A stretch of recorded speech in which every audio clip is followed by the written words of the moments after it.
धनुभाऊ तुम्ही आज इथं आलाय तर काय झालं, काय चर्चा आहे, कशासाठी तुम्हाला बोलवलं का तुम्ही स्वतः आला? मी स्वतः आलतो. मी परवा दिवशी पण स्वतः आलो होतो की तपास कुठपर्यंत चालू आहे, काय फॉलोअप घ्यायचं आहे माझ्यासाठी, मी काय करू शकतोय किंवा समजा त्यांनी काय काय केलेलं आहे सगळं ते मांडण्यासाठी मी परवा पण स्वतःहून आलो होतो, आत्ता पण आलो होतो.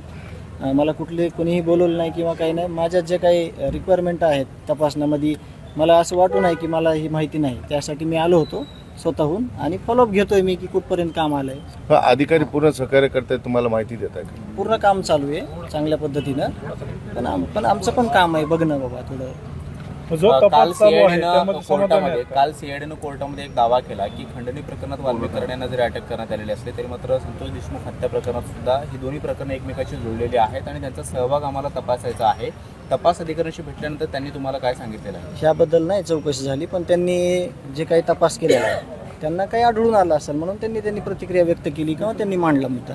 आम्हाला त्यांच्याविषयी त्यांनी काही सांगितलं नाही. हत्या प्रकरणाच्या संपूर्ण सखोल चौकशीसाठी राज्य सरकारने SITची स्थापना केली, जी मुख्यमंत्र्यांनी आधी जाहीर हां जे त्यांनी सभागृहात सांगितलं होतं ती SITची स्थापना झाली. तुम्हीच सांगितलं मला आत्ता. तर आम्ही त्याच्यात कुठले अधिकारी आहेत, कशा पद्धतीनं त्याचं काम असेल त्याची आम्ही माहिती घेऊ. आतापर्यंत सीआयडीनं जो तपास केला आहे किंवा वाल्मीकरण यांची अटकेची कारवाई असेल ती शरण जरी आले असेल तरी अटक करून पुढची जी काही प्रक्रिया सीआयडीकडून सुरू आहे त्यावरती तुम्ही समाधानी आहात?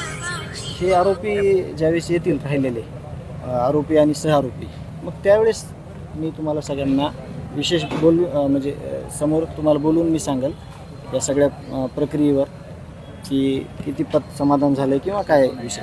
धनुभाऊ 15 दिवसाची कोठडी मागितली, पूर्णची पूर्ण 15 दिवसाची कोठडी दिली गेली, असं फार कमी केसेसमध्ये होतं.